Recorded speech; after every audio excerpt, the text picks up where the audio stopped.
মেয়ে বাজার করতে গেছে, আজকে ওর বাবা বাড়িতে নেই। দেখি তো কি কি বাজার আনলো। একা একা বাজার করতে গেছে, মায়ের জন্য নাকি বাজার করে এসে গেছিস।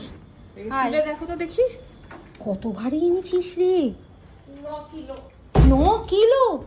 তুই রাখ এখানে, কোথায় যাচ্ছিস? এখানে রাখ, এখানে রাখ, এই টেবিলের উপরে রাখ। টেবিলের উপর রাখা যাবে না। না না রাখ, আমি দেখি দেখি দেখাচ্ছি। কেন, কি কি এনেছিস? ও মা গো, বার কর। 8 কিলো সজনে ডাঁটা, পেঁপে, পেঁপে, কাঁচকলা, সব ছোলা। গরমের সবজি, ছোলা। এটা হচ্ছে লাউ, শসা, ক্যাপসিকাম, লেবু, আচ্ছা।